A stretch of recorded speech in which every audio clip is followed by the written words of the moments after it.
We are live for another episode of the Couch Warrior podcast. As always, I'm your host, Mike, and today we're going to be breaking down UFC Seattle. Pretty good card. We've got 13 fights to talk about. I am on a little bit of a downtrend. It's been pretty rough lately, so we're going to try to turn it around. I'll go over it last week, and we'll recap as usual, and then we'll go through the card. I'm going to try to make this a faster show today. I say that every week, so we'll see if that actually comes to fruition, but I'm going to do my best. Some of these fights, I don't have a ton to say. Some of them, I do have some things to say. I have taped them all. I'm ready to go. Thank you guys all for tuning in. As always, hop in the live chat. Always way more fun to do these breakdowns when you guys do that. And all right, I got JBM in the chat saying he missed the lives for a few weeks now. Well, there you go. Now you made it. Usually we're on Tuesdays at 8 p.m. Eastern time, but this week I couldn't do it, so we're doing it today instead. We'll be back to Tuesday for next week. And yeah. So let's do the recap first. For last week, we had UFC London. Did very, very poorly. I whiffed on all my money lines. Roman Delete say half a unit plus 370. I mean, he turned it up in the third round, but too little too late. Sam Patterson was a horrible, horrible bet, plus 160 for 1 unit. I let the noise get to me there. I really need to work on that because I went into the tape wanting to bet Sam, decided not to. Let other opinions influence me, and then bet him, and it was a bad play. And then I bet Louis Sutherland plus 230 for a half unit, and that didn't work out, obviously. I passed on the 2 money lines that would have cashed and would have been a profitable weekend for me. I talked about Danny Silva all week, and then rather than taking the money line, I took fight goes the distance, which again has cost me multiple times, and I did it yet again, so that's really annoying. And Nathaniel Wood, I mean, I got really pissed off at myself, obviously, no one other than myself, but I got really mad at myself for passing on that when I literally had a whole breakdown, whatever. That pissed me off. Need to be better.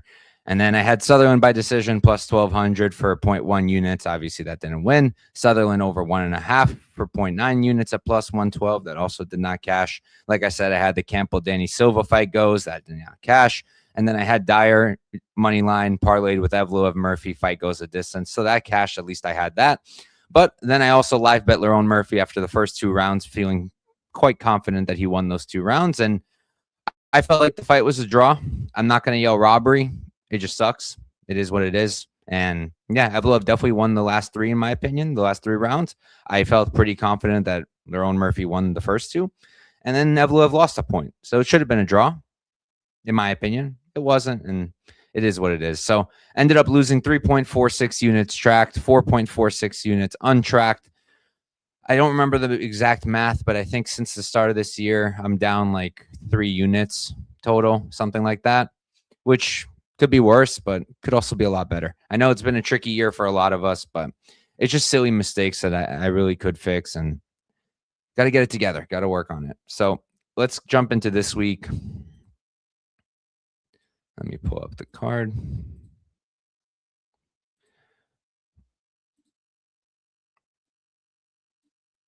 All right. We've got Drone Rookie in the chat. What's up, buddy? Good to see you in here. Hype for this card. I think I saw something about that because they don't have Paramount, right? They had the ESPN deal over there in Wild Wings. But all right. Let me just, this is annoying me a little. All right, that's better. First fight of the night, we've got Alexia Thainara versus Bruna Brasil. This is a rematch. Thainara 13-1-0. That only loss coming to Bruna Brasil. She's 28 years old, 5'4" with a 67-inch reach. On the other side, Bruna Brasil 11-6-1. She's 32. She's going to be 4 years older. She's going to be 2 inches taller, and she's going to have a 2-inch reach disadvantage despite being the taller woman. You guys know that meme with the backpack that's like ripping and it's like let it go? That's me and trying to back Bruna Brasil. For some reason, I've convinced myself that she's good in the past, and I kind of let it go. And then she fought Molly McCann, looked like a completely different woman, looked great, and I was like, okay, she is good. See, I was right after all. And then it turns out, no, really, she's not good. She's okay. She's serviceable. I guess she's UFC level on the lower spectrum of it. And she's a good striker, but she has no urgency, low volume. She's very hittable. She seems like she doesn't have much heart. The grappling's solid. It's not amazing, though. And just not somebody I ever want to trust with my money unless she's getting a real layup. And then Thainara, I think she's good. Thainara's good. I think she's well-rounded. I think she's got power. I think she's strong. She's physical. I think that She actually does care in her fights. She actually does try hard. I think she's a good hammer and a good nail. And I think that she can come out here, and I think she should win this fight pretty dominantly. I think she can dictate where the fight takes place. I think she's going to be the one moving forward. Bruna Brasil going to be constantly in the back foot. She's got decent footwork, but I think Thainara can deal with it, cut the cage, land some big shots. Maybe she finishes. Maybe it's just a dominant decision. I don't really have a passionate take on that. I think that if it is a finish, it's probably a sub, maybe a club and sub, but value's probably on the KO prop. I saw it's like plus 1,000, which I like. I'll go decision. I think that's the most likely outcome, but I do think she can finish too. All right. Next up, we've got Ricky Simón versus Adrian Yanez. Ricky, he's going to be 22-7-0, 33 years old, 5'6" with the 69-inch reach. Yanez 17-6-0, 32. He's 1 year younger. He's going to be a 1 inch taller, and he's going to have a 2-inch reach advantage. So pretty binary fight, classic wrestler versus boxer, not even a striker, just a straight up boxer pretty much with Yanez. And again, it really comes down to who can dictate, not who can dictate, because it's Ricky who can dictate where the fight takes place if he can get the wrestling going. I think what I meant to say was whoever can get their game going is going to be the one who looks good. They're going to be the one who probably wins the fight. And I do think that Ricky can compete on the feet. I don't think he's completely out of it. Like, he's a pretty good boxer in his own right. He's a pretty classic wrestle boxer. He uses the hands to set up the takedowns, or he had in the past. He's not shooting as often these days, but he is wrestling. But in just the striking, I do think he can have moments where he's competing, and I wouldn't count him out for knocking out Yanez. Yanez has been hurt before, and Ricky does hit relatively hard when he loads up on it.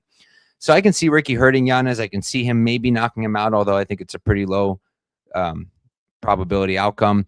And I can see him just competing. But overall, I think Yanez is going to run away with the striking. I think his pace, his pressure, his output, it's going to be too much for Ricky. I think he's a lot faster than Ricky is. I think that Ricky had trouble with Barcelos on the feet. And Barcelos, God bless him, he's still an elite fighter somehow at this age and this stage of his career, but he's really slow. He's gotten a lot slower, Barcelos, and he was outboxing Ricky. And I think that if Yanez can keep it on the feet, I know he's not as good of a counter grappler as Barcelos. We don't really know how good of a counter grappler Yanez is because he hasn't really fought a lot of wrestlers. But if he keeps it on the feet, I do think that he's going to have a lot of success against Ricky. I think the speed's going to be a little bit too much. The output's going to be a little bit too much. The constant pressure and just the pace that Yanez puts on, I think that's all going to be too much. For the grappling, obviously Ricky the better grappler, obviously Ricky the better wrestler. If anybody's going to look like, a big favorite, it's probably Ricky because he gets his wrestling going, although I can see Yanez looking like a pretty big favorite too if he keeps it on the feet and just drowns Ricky in volume. So that's that. But either way, what I was trying to say is that Ricky, good wrestler, and with Yanez, we don't really know what the takedown defense looks like. I mean, we have an idea. It's pretty good. He's doing most of the right things, except when he jumped Gilly against Marcos. I don't know why he did that. But we haven't seen him fight a real wrestler. He hasn't gotten a single one of them in the UFC. And then he had Miles Johns prior to the UFC, but that's it. And that was like 2018. So we don't really have any recent information on his takedown defense. Against Daniel Marcos, like, on one hand, it's not great that he got taken down by him, in my opinion, just because he's a striker. At least that's how I've always had Marcos. And Marcos got those 2 takedowns. Again, it was only in round 3. It's not like he was doing it the whole fight. But I think part of that might have been that Yanez just wasn't expecting it from Marcos, because, again, most of us think of him as a striker. And I think the other is that Marcos seems like he's really kind of leaning into the wrestling. He used it against Yanez. He used it against, what's his name? I bet him there, and he lost for the first time. I blanked on this guy's name earlier today, this week too. Montel Jackson. He tried to grapple Montel Jackson, which I did not expect in that fight, and he grappled Miles Johnson, submitted him. So maybe Marcos taking him down isn't all that bad. And for me overall, like, I just lean towards Yanez. I feel like he's been looking a little bit better. I thought his performance against Marcos was good. It was a while ago. It was like a year, but I think he's going to be okay. He's not old. He's still 32 years old. He's the younger guy, if anything, barely, but still. And yeah, also worth noting, I guess, Smotherman, he fought Ricky, relatively close fight. I was on Ricky there. I didn't feel great about it. He did lose that 3rd round. And Smotherman, he trains under Yanez. Yanez was coaching him. Yanez was in his corner. I don't think it makes a huge difference. I know a lot of people mention this kind of stuff. I don't really think it changes much, especially because Smotherman didn't even win. So what tips is he really going to give Yanez? But maybe Yanez's coach, he got a little bit of a better idea of how Ricky fights and how he can maybe beat him. So I think that might be a little bit helpful. So yeah, I'll pick Yanez. I'll go decision. I think he can KO Ricky too, especially late. Curious what round 3 knockout is actually. I didn't look at that yet. It's not terrible. Plus 1900 on FanDuel for the knockout. That could be worth a sprinkle. I could see him pacing Ricky and getting him out of there late. Next up, we've got Navajo Stirling versus Bruno Lopes. Stirling, he's going to be 8-0 undefeated. He's 28 years old, 6'4" with a 79-inch reach. On the other side, Bruno, he's 14-2-0. He's 32. He's 4 years older. He's going to be 2 inches shorter, and he's going to have a 5-inch reach disadvantage. I won't waste too much time here. I think that theoretically, Bruno Lopes has a path through the grappling. His wrestling's all right. His top control is all right. I guess he has okay jiu-jitsu and decent ground and pound, and I think Navajo Stirling, he's still green in the grappling, and I think if he gets put into bad positions, he could still struggle, but I don't think Bruno Lopes is going to be the guy to do it. And then on the feet, I think that Bruno Lopes is very slow, very plotty, not a lot of movement. He's going to be very easy for Navajo to hit. Stirling's going to be a lot faster, a lot cleaner, and I've been high on the guy. I've only backed him. I did try to fade him with Bellato. And honestly, if Bellato was a little bit smarter, I think we could have gotten that one. But that was the first time, and I'm not going to go back to the well with Bruno Lopes. I just don't think he's the guy to beat Navajo Stirling. So I'm going to go with Stirling. I guess the question then this week is like, is he going to win a decision again, or is he going to get a knockout? I've been hitting those decisions just because I've kind of felt like he's not the most powerful. He's very accurate, and he's a sniper, and he's fast. But I haven't always felt like he had a ton of power, and like Bruno Lopes, I don't think he's chinny per se. I guess he is a little chinny because he got knocked out by Ribeiro. And like Ribeiro hits hard, but that hasn't aged super well. And I think it's okay to get knocked out by Jacoby. I think it's a forgivable thing. He does hit hard, and I think people underrate his power. But Bruno Lopes, never mind. He does kind of have a flaky chin, and he does keep his chin up high like this. And I remember he got hurt on the Contender Series too. So maybe Stirling can get a knockout finally, but I'll stick with the decision for now. Good fight here. We've got Casey O'Neill versus Gabriella Fernandes. Casey O'Neill, she's going to be 10-2-0, 28 years old, 5'6" with a 69-inch reach. Fernandes, she's 11-3-0. She's going to be 32, so she's 4 years older. She's going to be the same height, though, and she's going to have a 1-inch reach advantage. So, interesting matchup. With O'Neill, there are the red flags. She's been out for a while again, a year and 8 months almost. And I believe it was a knee injury, like a re-aggravated knee injury that was already a problem in the past, something like that. Don't remember exactly off the top of my head, but I'm almost positive it's the knee. And that's concerning. You know, it's not great when you have a fighter who's pretty inactive. And that's not the first time she's inactive. You know, she had the Lipsky fight, and then after that, she didn't fight again for, well, I guess it wasn't that long. Another 8 months there in between. But she's just not as active as I would like, and I definitely don't like the long layoff all that much. But she's also only 28, and she's already been pretty good for a while now. She got to the UFC pretty young, and I think she's going to continue to improve. And, you know, who knows? After this long layoff, she might come back in, and she might have ring rust. She might look pretty terrible, or she can come in and she can look great. I lean towards her looking at least as good as she did last time, and I think maybe she might come in and actually look even better, a little bit more improved, maybe a little bit more physical. I think the physicality is something she really needs to work on because she's a good striker. She's got great volume, great pressure, great pace. She mixes it up well. She's got a bunch of different weapons on the feet. She can mix in the grappling at times, although I don't think she's the best offensive wrestler. She does have good jiu-jitsu. And I forget what my original point is. Oh, yeah, my original point was she has all those great things about her, but I feel like there's just not much substance to her strikes. Like she's not hitting people hard. She's hitting them a lot, but she's not hitting them hard, and I think she really needs to work on that. Whereas Fernandes, you know, she's hitting people pretty often, depending on the fight. I'm going to talk about that in a second. But she does hit hard. She clearly hits hard, and she clearly does have power. That's going to be an advantage for Fernandes here. The physicality, the power, probably a little bit more likely for a KO. But I still lean towards Casey's side here, just because with Fernandes, I think she can stand and stare a bit too much. I know against Judice she landed a lot, but Judice kind of brought that out of her. She kind of forced that out of her, and you can say O'Neill will too, because they're kind of similar in that way, and that's possible.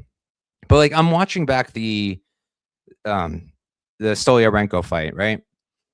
And we all know Stoliarenko, especially at this stage of her career. She's got about 1 round of cardio. She can't strike to save her life. She can't really wrestle either. So she normally relies on you to take her down so she can go for her armbar. And that's about all she's got. And she comes out there with Fernandes. And yeah, Fernandes wins the first 2 rounds. I thought that the second round, if she didn't not hurt, if she didn't like open up Stoliarenko and have her kind of damaged, I think that was a pretty close round other than that, because Stoliarenko was landing on her too. And she was the one backing up Fernandes a lot of the fight, which I didn't expect. And then in the third round, Stoliarenko straight up won, when usually she's the one who has no cardio whatsoever in the third round. She got finished there. I think it was Luana Carolina who did it. And it's like, out of the two of them, I would have bet a lot of money that Fernandes, if you gave me whatever line that who wins the third round, would have been pretty confident that it would be Fernandes, even if she doesn't win the fight or whatever. If you told me for sure they get to the third round, I would have been really confident that Fernandes wins that round. And she didn't. She just stood there and let Stoliarenko tee off on her. And that's not even the main problem. You know, you can have a bad performance. That happens to fighters, and you can't just hang on to it forever, because you're going to end up losing a lot of money that way, because they can end up still being great. They just messed up one time.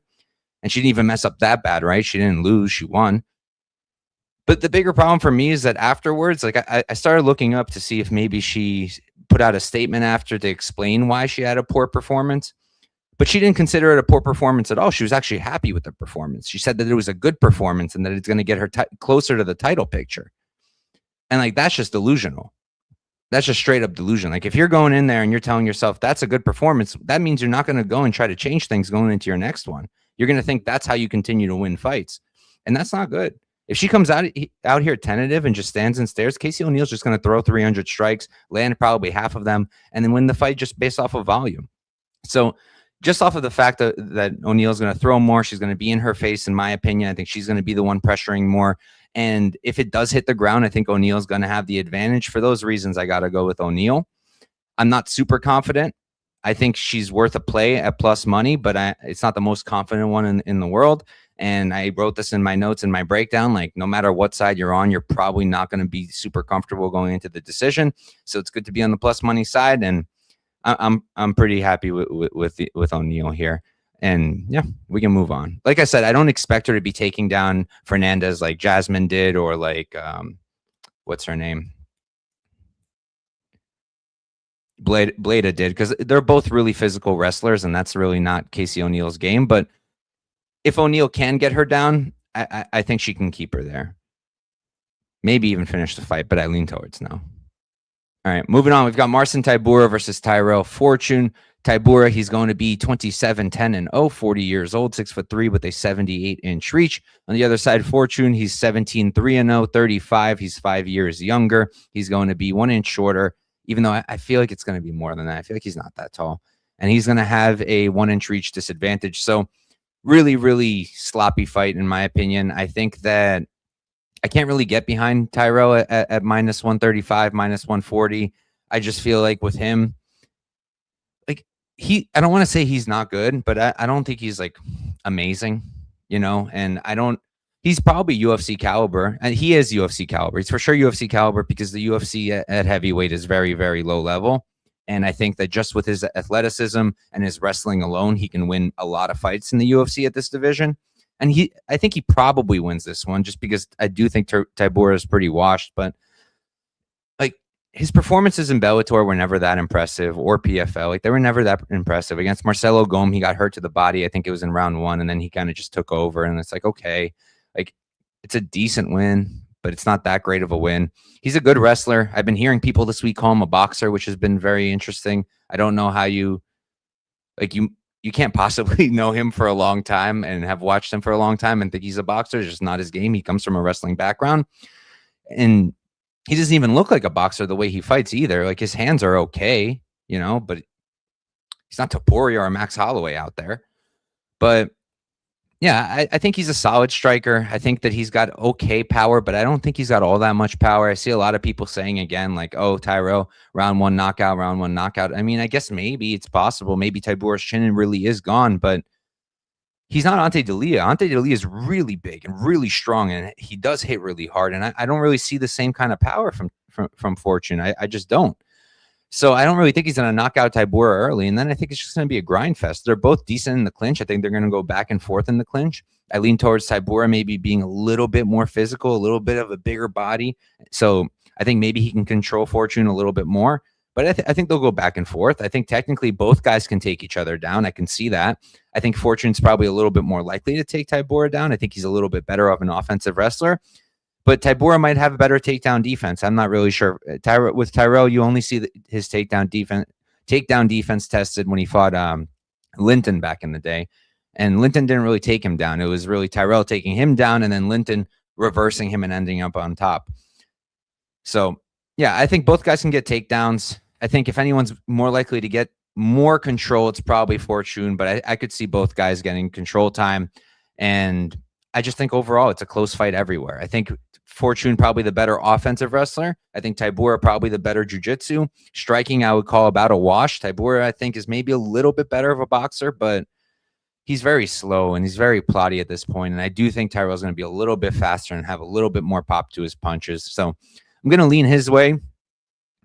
I think it is going to be a decision. And the only thing I have any interest for in this fight is what Glenn Bott said right here. Goes the distance. I like that. Plus 220. I saw plus 250 on, I want to say it was FanDuel. I like that line. And I don't hate the decision prop, whether you're going with the Fortune decision or if you like Tybura to win the Tybura decision. They're about the same price. I think I saw like plus 500 and plus 600, I think. But either of those I think are solid, or just play the goes the distance. I like that too. Yeah, I'm expecting a lot of cage pushing, top time from both sides. Of course, they can finish each other. Maybe Tyrell can knock him out early. Maybe either guy can finish the other one once they get tired, depending who gasses out harder. But I think they're going to gas out together, and I think they're going to slow down big time. And I think that maybe the first round and a half is shaky, but after that, I think more often than not, it'll probably go the distance. We can move on. Next up, we've got Chase Hooper versus Lance Gibson Jr. Hooper, he's going to be 16-4-1, 26 years old. That's crazy. He's still only 26. 6'1" with a 74-inch reach. And Gibson, he's going to be 9-2-0. He's 31. He's 5 years older. He's going to be 3 inches shorter. No, 4 inches shorter. And he's going to have a 2-inch reach disadvantage. I don't have a lot of interest here. I want to go back and look at this fight again later, but I kind of want to do PFL first. We'll see. But like, I'm going to pick Hooper. I'm not super high on Gibson. I'm really not. I played him by decision, very small, against Bobby Green, just because I felt like Bobby at times can also fight close. And I thought maybe Gibson can kind of squeak it out. And he did get a split, even though he didn't deserve a split, even in a loss. I think it was a very clear Bobby win. But regardless, I've just never been that high on him. And I've never been that high on Chase Hooper either. I've tried to fade Hooper a million times. It's only worked a couple of times. It worked with way back in the day. I forget the guy's name. Steven Peterson? I think that's his name. Yeah, Steven Peterson. That I hit. And then after that, I don't think I've really had any success with Hooper. I think I've passed on most of his recent fights. I don't remember if I did anything with Fernandes or with Hooper in that fight, maybe. But either way, I'm not crazy about either guy. Hooper's a guy I've always been waiting for him to develop the striking. It's kind of come along in certain fights, and then in other fights, it doesn't really look like it's changed much at all. He's become a little bit stronger, a little bit more physical. You could see that for sure, especially since moving up to lightweight. And he's obviously a very good grappler. Not the best wrestler, but once he's on the mat, he's very tricky. He scrambles really well. He can lock up subs from positions you're not really expecting. He can take the back standing. So I just think that he should be able to deal with Gibson. I think maybe if he can also put on a pace and kind of gas Gibson out a little bit. Not to say that Gibson has bad cardio, but I do think that he can slow down. And I think that Hooper can put on a pace that's going to slow down most guys. And I think he can do it here. If Gibson's able to constantly disengage, keep Hooper at space, and just, get himself into striking range, I think that he's very clearly the better striker. He's very clearly the stronger, more physical guy. But I think he's going to have a really hard time keeping Hooper away, because it's not like he has any amazing footwork. He doesn't really have that. And he doesn't have crazy power to keep Hooper away by scaring him with the power. So The only real option, I guess, to stop Hooper from coming forward is going to be either A, to try to clinch him up, and then that might be tricky because Hooper's so much taller, and he might be able to spin him around and take the back. Or you can try to take him down because Gibson's a good wrestler. He's actually the better wrestler out of the two of them, but then you have to deal with Hooper off his back, and you're giving him one of his best win conditions. So it's a tricky matchup for Gibson, I think. I think for Gibson to win, he can win, but I kind of feel like he has to fight a perfect fight. And I just think that's going to be tricky. So I think Hooper's going to get back on track, and I think he's going to win this one. Next up, we've got Ignacio Bahamondes versus Tofiq Musayev. Bahamondes, he's going to be 17-6-0, 28 years old, 6'3" with a 75.5-inch reach. On the other side, Musayev, he's going to be 22-6-0. He's 36, so he's 8 years older. Sorry, he's going to be 6 inches shorter, and he's giving up just about 6 inches in reach as well. I think a lot of people are counting out Musayev for no reason. Like, people were more interested in him against a way, way more difficult matchup in Oralbai, because Oralbai is a very good wrestler, a very physical wrestler, and a guy who just moved up to 170. And Musayev, it's not that he's really struggled all that much with wrestlers, but he has been submitted before, and he has struggled to an extent with grapplers, and his grappling up until that point hadn't been tested in a long time. So that, in my opinion, that was a much harder fight for him. Now he's getting a striker, and that's what Musayev is best at. When he doesn't have to worry about the wrestling from the other guy, that's when he's at his best. His striking is very good. He's very fast. He's got a lot of power. He's got 18 knockout wins. And I really like his work. I really like his combinations. He'll mix up targets. His kicks are very good. He makes good reads. Sometimes he can kind of just stand and stare. That could be a concern, but Bahamondes can do that too. And sometimes Bahamondes will kind of just circle and throw some kicks. So that can be an issue on that side as well. Now, I do have concerns with Musayev. He is 36 years old. He's never fought a guy this tall, this lanky. And, maybe if he does end up on top of Bahamondes, maybe Bahamondes can throw up some kind of choke or something. But, like, everybody submitting Musayev is a good grappler, and very good in the jiu-jitsu department. Oralbai, Chablis, the striker, he knocked him out. And that was a weird stoppage also. But what's the other dude's name? The Risen guy. Roberto. I just don't remember his full name. Whatever. But either way, he's only really been submitted by like really good jiu-jitsu guys. Bahamondes is solid off of his back. He's not amazing. Maybe he can throw something up, but I don't really think he's going to. And Musayev could possibly take him down. I wouldn't count that out either. You kind of have to go all the way back. Like, he did it a little bit against Takeda.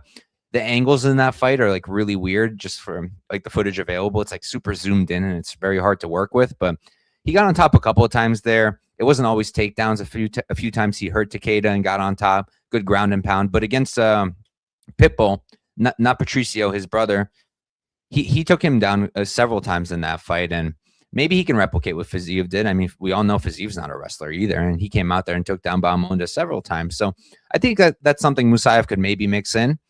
And I guess Bahamondes could maybe try too. We saw him try it against Fiziev, but I don't really think he's that good of a wrestler. And I think it's tricky with his long, lanky build. I think Musayev should be able to deal with that. He's not Oralbai.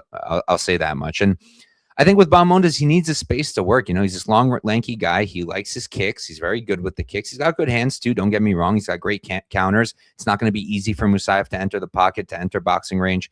But I think that Musayev is going to have success here. And when you look at it, Bahamondes, who has he struggled with so far? Who's he lost to, right? The shorter striker guys, Fiziev and Ludovic Klein. And both of them mixed in wrestling as well to get the job done. And I think that Musayev can follow that blueprint. I think he's a comparable striker to both of them. It's just most people aren't super familiar, and it's hard to really gauge when you look at him fighting guys who aren't all that great.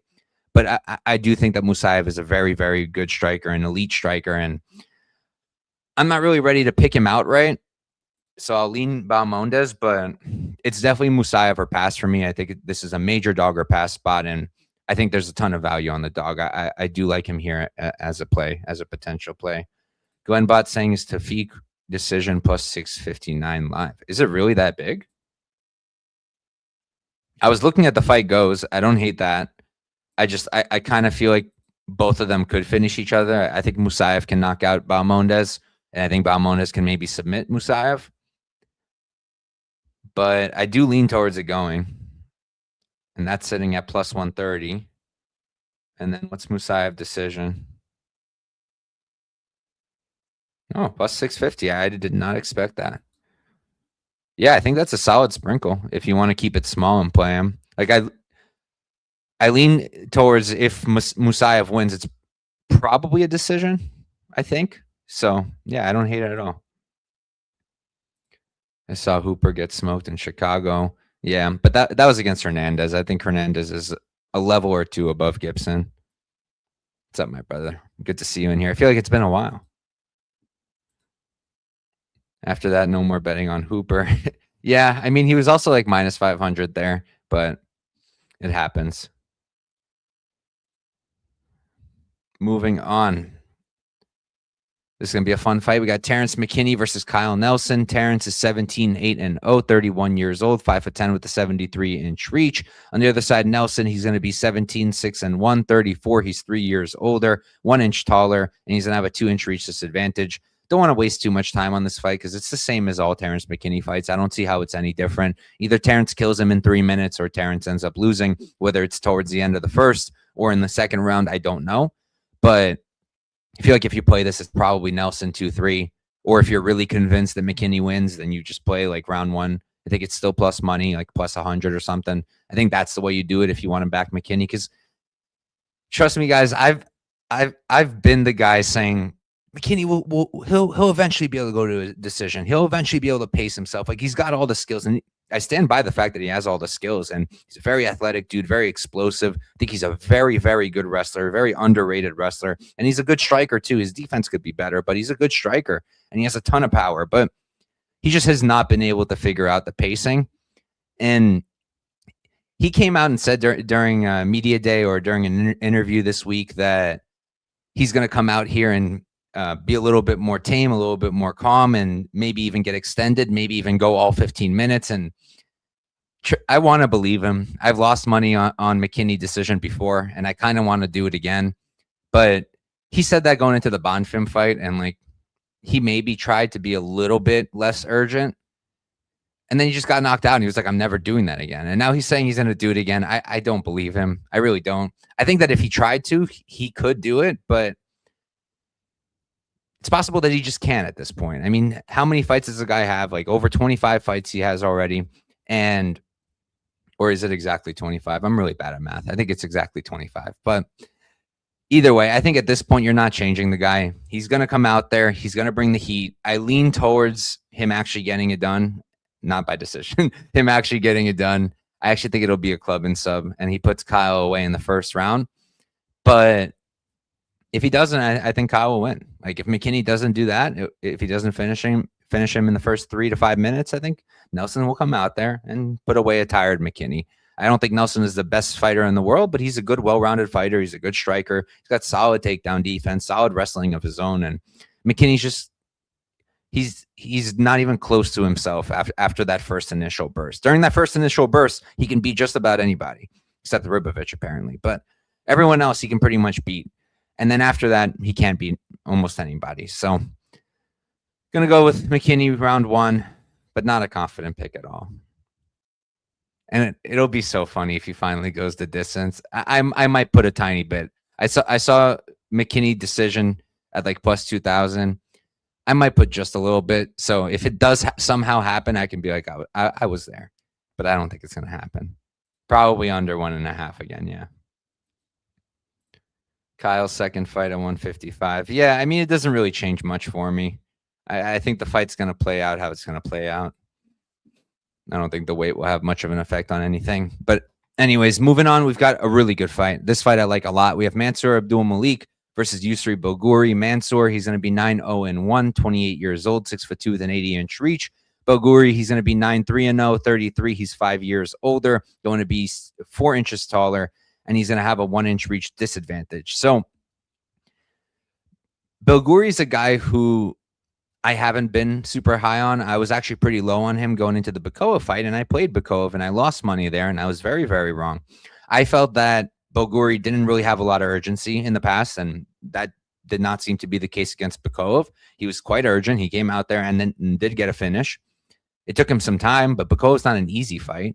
people are going to call him a bum now, and we'll probably get a nice line on him going into his next fight, but he's not a bum. He's a good fighter, Bykov. And I think Bykov would be a hard fight for Mansur also. I don't think that would be an easy fight whatsoever. And my other issue with Belgaroui was, I don't think his takedown defense is bad. Oh, that was an accident. Even then, I didn't think it was bad. Now I think it's even better than I thought before. But I was more so worried going into the Bykov fight that when he gets taken down, he can be stuck on his back. And I think that's the case to an extent. But he was able to get back up against Bykov, and I think that is something he's been working on. And the only other real time he got planted on his back for a significant period of time was against Tulio, and that was how long ago now? 2.5 years. And that was also before he was at Teixeira MMA with Pereira, with Glover. That's before he went there. Now I think that it's quite clearly making a difference training there. I think that quite clearly his takedown defense is getting better. I mean, look at Alex Pereira. Just a couple of years ago, I would have told you his takedown defense sucks, but he has really good takedown defense now, like really, really good. And being in the room with him, seeing how he's doing it, seeing how he's working on it, I think that's going to be really helpful for Belgaroui, and I think it's already been really helpful. And the other thing is, everybody's talking about the wrestling, and I know Mansur has a solid wrestling background. I get it, but I feel like it hasn't really translated all that much to MMA. And I also feel like I'm not convinced that he has the cardio to do it for 3 rounds. I don't know. I haven't seen him really gas out yet. I've seen him slow down. I haven't seen him like death gas, but I've seen him slow down, but he hasn't really been pushed by anybody. And he's still slowed down a bit. Against Nick Klein, like he got pushed, but only because he got hurt, really. And then it was just a sloppy little fight, and then he got the finish. But he got pushed by Brundage, which was weird. He got pushed by Wes Schultz on the Contender Series fight. And to give him credit, he's green, but that's also part of the problem, Mike, right?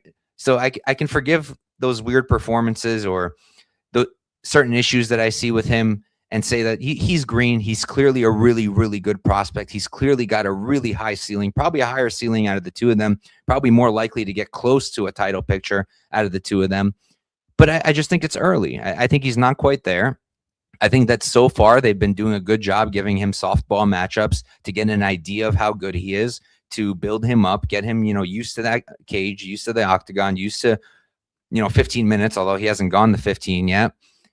And I think they've done a good job building him up. And I think what they're banking on here is for him to come out there and get takedowns. But I also think they don't really care who wins this fight all that much, because I think they have a plan on how to market Belgaroui as well, because he's a guy with a win over Pereira in kickboxing, whatnot. They can do something with that. So I think they made this fight because they don't really care who wins it or who loses. And yeah, again, it all really comes down to whether Malik can come out there and not just take down Belgaroui for 15 minutes, but also keep him there. Because if he can't keep him there, then I think he's really going to struggle, and I think he will gasp. Because if he has to constantly chain wrestle, I don't think he has that cardio, and I don't think I don't think he's going to be easy to hold down. And on the feet, I think Belgaroui's a lot better right now. I think that eventually maybe Mansur will be a better striker, and I think right now Mansur does hit a lot harder than Belgaroui. I think that he's going to have the power advantage. If anyone gets a round 1 knockout, I think it's going to be Mansur. But over 15 minutes, I think Belgaroui is clearly a much cleaner striker. I think his footwork's going to be hard for Mansur to deal with, and it's something he's never had to deal with before. I think his length is going to be something hard to deal with, and it's something Mansur hasn't had to deal with before. I think that in the clinch, Belgaroui is also very good, and it's not really something Mansur has had to deal with before. And I think that Belgaroui can just kind of pick him apart over 3 rounds. I wouldn't be shocked if Belgaroui put him away. We've seen Mansur hurt before, and I think that maybe it won't be early, but I think late Belgaroui could get a finish. I also think Mansur can get an early finish. Don't get me wrong. I think both guys have their path, and both guys have their path to winning. I don't want to pretend like I don't think Mansur has any chance. He definitely has a good chance, but I personally think Belgaroui should be the favorite, just a slight favorite, not like a heavy minus, like not 70%, but he should be a slight favorite, maybe 55. Just because he is the much better striker. He does present issues that Mansur's never had to deal with, whereas Mansur doesn't really. Like, Mansur's probably the most athletic guy that Belgaroui's ever fought, but he's not the hardest hitter, because Belgaroui's fought Pereira. Granted, that was in kickboxing, but I guess in MMA, Mansur's probably the hardest hitter. But I think Belgaroui just presents a lot more novel issues for Mansur than the other way around, and I think at this stage, this might be a little bit too soon for Mansur. If he does get the job done though, that would be really impressive. Either way, really good fight. I'm hyped for that one. Brian's talking about Terrance. Messaged his coach and said under 1.5. He laughed because he knows. Obviously. Malik Yousri under 1.5 plus 140. More gut take because of the matchup. Yeah, I mean, then you're kind of going for I feel like you're going for a Mansur early finish because I don't really see Belgaroui doing it early. I mean, maybe he could. Nick Klein hurt him early, but if Belgaroui gets a finish, I think it'll be late. All right. Moving on. We've got Julian Erosa versus Lerryan Douglas. Erosa, he's going to be 31, 12, and 0. He's 36 years old, 6'1" with a 74.5-inch reach. Douglas on the other side, 13, 5, and 0. He's 30. He's going to be 6 years younger. He's going to be, 2 inches shorter, 3 inches shorter, and he's going to have a 2-inch reach disadvantage. So I tried to fade Douglas on the Contender Series with Cam Teague, of all people, which in hindsight was an incredibly stupid thing to do. But for the same reasons I did it there, I should probably be doing it again, just because I did it because I felt like Douglas can be paced. And I still feel that way, and it has happened to him before, and he's a good hammer. I don't think he's a great nail. And he hasn't had to deal with that in a while. He hasn't had to face a lot of adversity in a while. But when he has, he's kind of faded a little bit. And Erosa's a guy who, if you don't put him away, he's going to bring you adversity. He's going to be in your face the entire time. He's going to be throwing strikes the entire time. He's got very good volume. He's hard to kind of predict. He's got a weird, unorthodox striking style. So I could 100% see him giving Douglas issues. And even if Douglas doesn't really fade, he's a guy who kind of sits there and looks for the big shots too much. Like a lot of the time he's not leading. He's just looking to counter. And because of that, his output tends to be on the lower side. So if he doesn't knock out Erosa, I think Erosa is going to be the minute winner here. And Erosa's, I think he's going to have better visuals and that he's going to be the one moving forward. But the problem is Erosa's been knocked out 1,000,000 times. And I think it's going to become 1,000,001. I don't know that he has the chin at this point of his career to take the shots from Douglas. You got to respect Douglas's power. He hits like an absolute train, and he is a good striker, and he is a good fighter. Don't get me wrong. I just think that for what we've seen from him in the past, minus 300 in most spots probably isn't ideal. Big favorite in most spots probably isn't the correct line, but we'll see. We'll see. I mean, up until the Cam Teague fight, he's been an underdog like every fight. In LFA, he was an underdog to, I'm pretty sure he was the dog to Johns. I know he was the dog to Reyes. I'm pretty sure he was a dog to Garib. He was a dog to Tanya. And he won all those fights. Great. But now he's minus 300 in his UFC debut against a guy who's been around for a long time. He's actually fighting in his, not a hometown, but home state. And yeah, I think that if he doesn't get Erosa out of there early, Erosa could take over, and it's going to be a spot that I do look for maybe a possible live bet, but most likely outcome, in my opinion, is the most obvious one, the round 1 KO. I'm going to spend even less time on this one because this is just ridiculous. We have Michael Chiesa versus Nico Price. Chiesa, 19-7-0, 38 years old, 6'1" with a 75.5-inch reach. Nico Price, 16-10-0. He's 36, so he's actually the younger guy, but in fight years, he's like at least 80. He's way past it. He's 6 feet tall, so he's 1 inch shorter, and he's going to have about the same reach. So Nico Price got knocked out, a month ago? A month and 2 weeks ago. Now they're bringing him in for Chiesa to get a win at home to retire on, because I'm pretty sure this is a retirement fight. For Nico Price's sake and for his family's sake, I hope he retires too, but for some reason I doubt it. And yeah, I don't see how Nico wins this. I think he's far too washed. He's usually got those double knee sleeves going. He's extremely flat-footed and just very the speed, the movement. It's all pretty much gone. Like he's not even usually power's one of the last things to go, but he doesn't seem to have much power either. I don't think he's going to win this fight. I think Chase is going to take him down, probably submit him. But if Chase is ever going to get his first knockout win, it's going to be this one. I mean, this is his last chance. He's about to retire, but if it was ever going to happen, it would happen against Nico Price, who is far past his prime and just got knocked out a month ago pretty badly too. So I'm going to go Chiesa. I lean towards a submission, maybe round 1, but KO at plus 1,300 is very tempting. Not going to lie. I did not look at the props, but that's a nice number. All right, moving on. We've got Alexa Grasso versus Macy Barber 2, the rematch. Grasso, she's going to be 16, 5-1, 32 years old, 5'5" with a 66-inch reach. Barber on the other side, 15, 2-0. She's 27. She's going to be 5 years younger. She's going to be the same height, and she's going to have a 1-inch reach disadvantage. So this is a rematch. I did rewatch their fight today, actually. Took my notes. The guys at House of Stims Discord, that's where you get my bets, notes, and breakdowns. They're going to get a full thing, a full write-up specifically for their first fight of what I thought of it on rewatch now, along with my regular notes and whatnot. And if I make a bet on this fight, it'll be there too. But so let's start with that. Let's start with that first fight, right? So that was 5 years ago. Barber was 22. Grasso was 27. And when I watched that fight, my primary takeaway was Barber was too young, too green. And you can see it. You know, she was too aggressive. She didn't really set things up. She constantly just ran at Grasso, and Grasso was kind of playing the matador. She was letting her run at her. She would step, and then she would counter. And that's kind of how she won those first 2 rounds. She was just countering her the entire time. She used her footwork and her counters. And because Barber, everything she threw had a huge loop to it, and not just a loop, but she was putting everything into it and putting herself way out of position. So she was making Grasso's life pretty easy. Literally, all she had to do was circle, circle, circle, and counter. And that's exactly what she did, and she got the win that way. In the third round, Barber kind of did the exact same thing, but that time it worked. Grasso seemed to maybe slow down, maybe just rest on her laurels a little bit.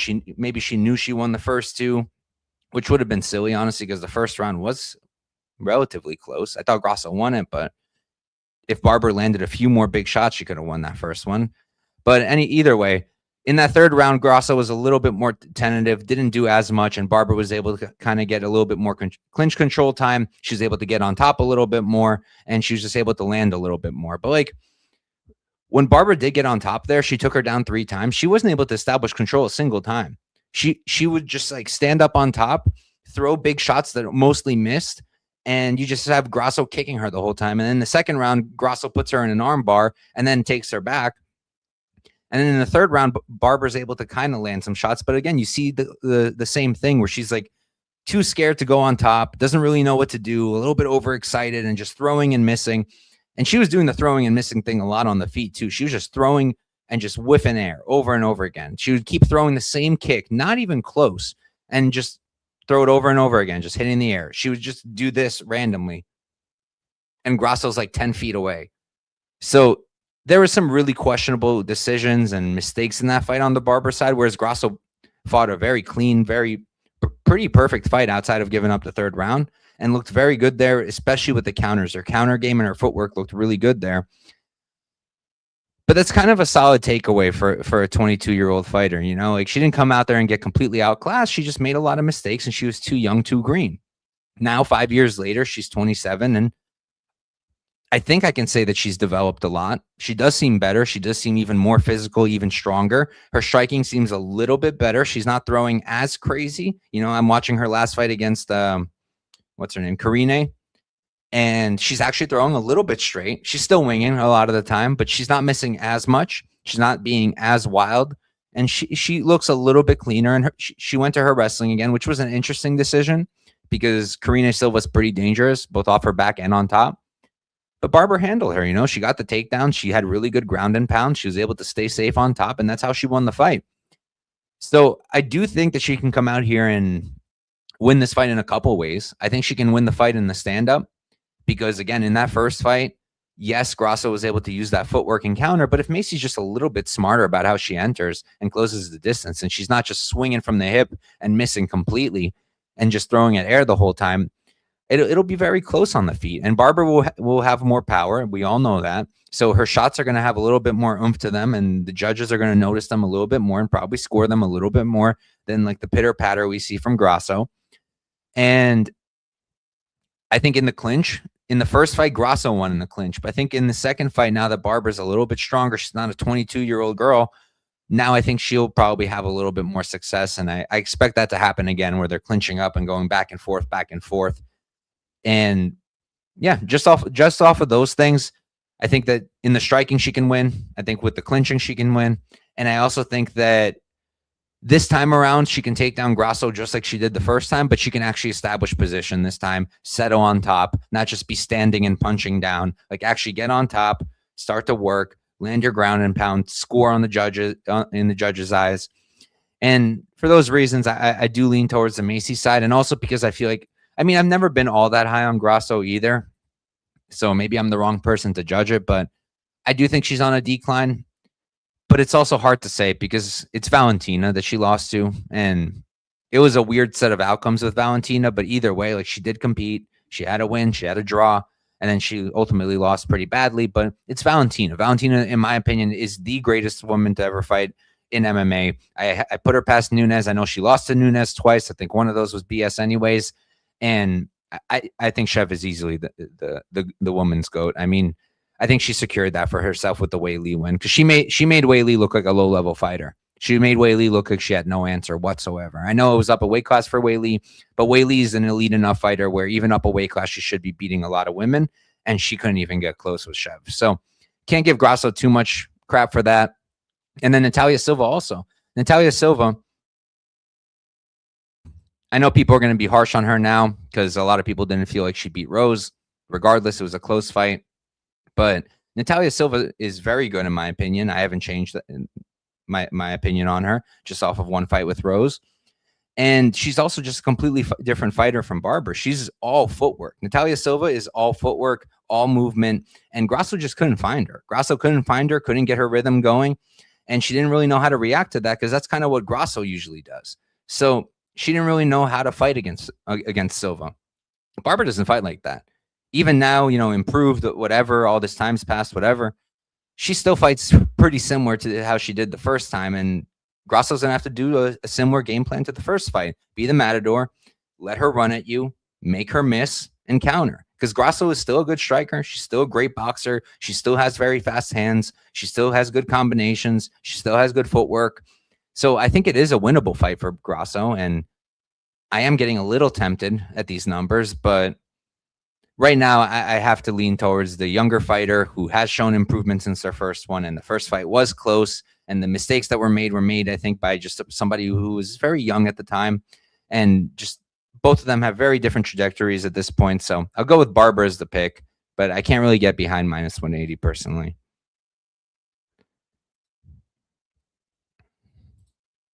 Gwenbot saying last fight was in the Apex, which favored Barber. I do agree with that, actually. I agree with that. And now they're going to be in a big cage, so that could help Grasso too. Grasso, Barber, 50-50 in the big cage. So I'm just looking at the line.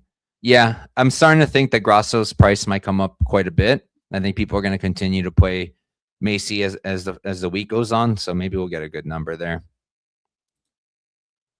Old guy, double retirement fight goes a distance. Yeah, I just don't want to put my money on Nico Price surviving at this point. But all right, we're up to the main event. We got Israel Adesanya versus Joe Pyfer. Adesanya 24-5-0, 36 years old. He's going to be 6'4" with an 80-inch reach. Pyfer 15-3-0. He's 29. He's 7 years younger. Going to be 2 inches shorter, and he's going to have a 5-inch reach disadvantage. So, look, you don't need me to tell you that prime for prime, Izzy kills Pyfer. It's not even close. He's a far more skilled fighter, way better striker. His footwork should be very difficult for Pyfer to deal with. And he's a guy who historically does have good takedown defense. That's something that he's always had to work on because that's how people thought they'd beat him. And he made that so it wasn't an option. And he's also the much more tested fighter over 5 rounds. He's gone 5 rounds countless times, whereas Pyfer, the only time he's ever tried, he slowed down really hard. I know that was a while ago. I know it was 2 years ago. And I know that the UFC's hope was, okay, he lost to Hermanson in a 5-round fight. He won the early rounds. He got tired. That's fine. He'll work on it. He'll get better. We'll put him back in this position, and he'll be able to go 5. But after the Gastelum fight, I'm not convinced that his cardio is any better. I'm not. Like, that wasn't an inspiring performance. And after that first round, like, he didn't have all that much left. Even after, like, in the early second round, he was still doing well. But then Gastelum started to just take over. So I didn't think that was a good look at all. And Gastelum at this point is also not what he used to be. So I'm not ready to say that I'm convinced that Pyfer could go 5 now. So to me, it's probably the situation is that Pyfer needs to get an early finish, whether it's the first or second round, maybe third, or he's probably not going to win the fight. He could. I think he could. And I'd be lying to you if I told you I'm not tempted, because again, prime for prime, I don't think it's even close. Prime for prime, this line wouldn't look anything like this. But Izzy's far past his prime. And it's also tricky because on one hand, I think Izzy's relatively washed. And I say relative because compared to most of the division, he's still going to beat them even now. But I think he's washed compared to himself in the past because I don't think he's losing any of these fights, especially the way he lost them. I don't think he's losing any of them in his prime. Like Sean Strickland, was a good performance from Sean, but like Sean is also the classic kind of guy that Izzy should be able to kind of style on. He's got much better footwork than Sean. Dricus, again, that was just an ugly, ugly fight. I felt like Izzy was winning that fight. The judges did not agree with me, but like, especially the way that finished, the way like Dricus hurt him, and then the way he was going for takedowns was just horrible. The entries were horrendous from Dricus. Anybody can tell you that. And he still got on top and still got the sub after hurting Izzy. And that's another thing. He's getting hurt in all of these fights. And then Nasruddin, I played Nasruddin there, and Izzy looked okay, but again, he got caught. And he tried to do the Pereira too, where he got fouled, and then he was like, no, let me work. And then he gets knocked out like 5 seconds later. But for those reasons, I feel like he is relatively washed. I really want to emphasize the relative because his wash is not going to be like other people because he's one of the greatest to ever do it. The dude is really, really elite. But like another issue with him now is that his entire style has always been kind of prefaced on his reflexes and his speed and his movement and just the ability to be able to react really quickly. And those things are going to go as you get older. And those things are going to go as you start to get hit more and more and more. And that durability is clearly fading. And Pyfer's the wrong guy to have bad durability against. Pyfer hits really hard. He's not the cleanest striker ever, but I also like that he does keep the shots straight. He's not winging like crazy all the time. He's actually throwing straight, and that's what he's hurting people with most of the time. And he's got a lot of power. He's clearly a really, really hard hitter, probably one of the harder hitters as he's fought in a while. So I do think Pyfer can knock him out early. I think Pyfer can definitely club and sub him because if Dricus did it the way he did it, like I think Dricus is overall, like he'd beat Pyfer, I think, but the fact that he was able to do it with the entries that he did it with and like the shots that he was hurting Izzy with, it's not a good look. And it makes me feel like if Pyfer does hurt Izzy and take him down, he can submit him. And I do think that Pyfer's jiu-jitsu is probably better than Dricus's. It's quite good. So I'm getting tempted on Pyfer. I am at these numbers, but at the same time, if Izzy even shows like 70% of what he was, like he should win this fight. He should be able to outwork Pyfer. I think Pyfer's footwork is not good enough to deal with Izzy. I think if Izzy's moving and using his footwork, I think Pyfer's going to have a really hard time finding him. I think he's going to have a really hard time landing those big shots that he needs to put Izzy away with. And I think over 25 minutes, Izzy kind of just styles on him and wins a decision, maybe even gets a late finish. But I can't bet on him at chalk, especially when I think early on it's 50-50. I think flip a coin whether Pyfer knocks him out or not, or club and subs him or not. I think he's going to be live, and Pyfer is very hungry. He's been talking about it. This is his shot, and I don't think he's going to sleep on it. I think he's going to try really hard, and I think he's very live, but I'm not really ready to back him in a 5-rounder against one of the best middleweights of all time, even in a diminished state, until I see Pyfer actually go and have success over 5 rounds. And it might not even be this fight. He might sleep Izzy and we might not get an answer to the 5-round cardio, but it is what it is. I'll pick out Adesanya, but I can't play him pre-flop at that number. If anything, it'll be a dog or pass. I mean, yeah, dog or pass or a live bet on Izzy. Let me catch up with my guy Glenbot, and then I'll do a quick recap of the picks and we'll get out of here. Flag play, Pyfer money line, sub 1 and maybe sub 2-3. Yeah, could be something like that. Just want to say Couch is one of favorite. Hey, appreciate that, Glenbot. And you guys should listen to him. Hit the like button, subscribe, comment. If you're on Twitter, retweet, comment, follow. That all really helps out. And I really appreciate you guys, and I appreciate you guys watching. All right, let's run through the picks one more time, and then we'll get out of here. We're going Thainara, Yanez, Stirling, O'Neal, Fortune, I guess, Hooper, Bahamondes, but dog or pass, McKinney, Belgaroui, Douglas, Chiesa, Barber, and Adesanya. And that's it, guys. Thank you guys for tuning in. Peace out and good luck this weekend.